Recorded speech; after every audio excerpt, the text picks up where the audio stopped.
Tôi là một người xuất gia. Một buổi tối, trong lúc nhập định, tôi đã trải nghiệm những nhân quả luân hồi của mình trong 600 năm trước. Nay xin được kể lại. 600 năm trước tôi là một người xuất gia tu Phật. Tôi xuất gia khi mới 20 tuổi, từng thọ đại giới tam đường tu hành hơn 50 năm. Trong quá trình tu hành, tôi đã làm không ít việc thiện, việc lành.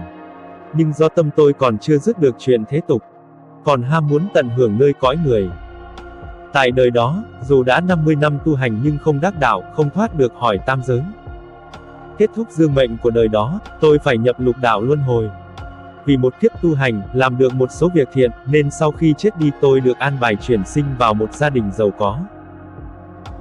Khi đó tôi là một công tử bột chẳng nhớ gì về việc tu luyện của kiếp trước. Suốt ngày tôi tận hưởng cuộc sống ăn chơi rượu chè. Mặc dù nhà tôi thời đó có 8 người hầu nữ, nhưng tôi không háo sắc. Tuy nhiên, cái tâm tham danh lợi lại rất nặng. Tôi đã gieo không ít ác nghiệp. Đời sau tôi chuyển sinh vào một gia đình quan võ. Khi trưởng thành tôi làm tướng quân thống lĩnh binh mã. Tôi uy phong lẫm liệt, muốn gì được nấy, vinh hoa phú quý, ăn chơi trác táng. Tôi đã không biết cuộc sống vinh hoa phú quý đó là phúc báo của kiếp tu hành. Tôi cứ hưởng lạc và gây thêm ác nghiệp. Đặc biệt là tôi sát hại không ít sinh linh. Khi binh địch lẩn trốn tôi thường cho quân truy sát không tha. Tôi đã tạo nên vô số oán duyên cho những đời sau.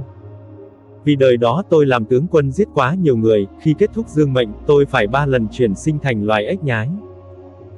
Vì chặt đầu người ta không ít, nên tôi mang thân ếch không có cổ. Vì tôi giết người ném xác xuống sông, là ếch tôi bị bắt bằng cách đập gậy, câu móc. Có lần chết bụng phải lật trên mặt nước, hôi thối giữa nát.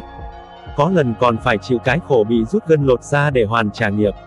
Sau 3 đời làm ếch nhái, tôi lại chuyển sinh thành gà rừng trong 4 đời. Để hoàn trả món nợ khi làm tướng, đã xua quân truy sát địch quân ẩn núp nơi bụi cỏ ven sông. Đời trước đó tôi thích ăn những món ngon, vị cay. Nên làm gà rừng phải nếm trải tên đâm, dao chém, rồi bị hầm, nấu, xào, luộc để hoàn trả nợ nghiệp đời trước. Nghiệp báo kiếp trước tiếp diễn. Thuận theo luật nhân quả luân hồi, sau 4 kiếp làm gà rừng trả nghiệp tôi lại chuyển sinh thành lợn trong 3 kiếp sau đó. Đây chính là ác nghiệp do sự lười biếng, ăn không ngồi rồi khi được chuyển sinh vào nhà giàu. Làm lợn tôi phải ăn đồ dư thừa, ôi thiêu, rau cỏ cám.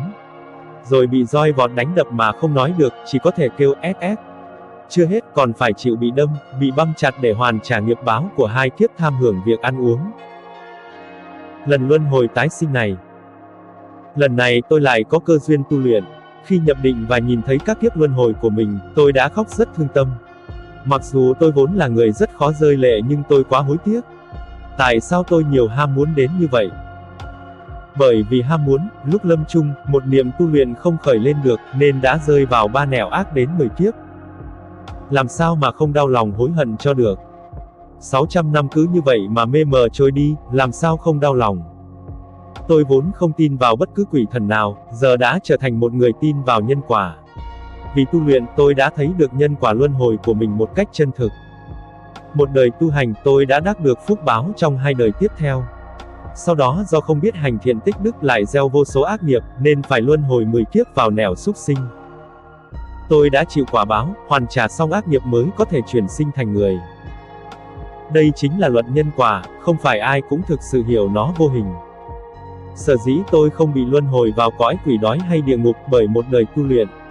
Tôi đã không tu thành La Hán, nhưng những gì tôi làm trong đời đó cũng có giá trị. Tôi đã nhận được rất nhiều phúc báo cho các đời sau. Tôi chia sẻ với mong muốn để mọi người hiểu, có thân người không dễ. Hãy trân quý khoảng thời gian làm người. Nếu không tu luyện thì hãy hạn chế các tâm tham danh, lợi tình. Bởi luật nhân quả là siêu khoa học.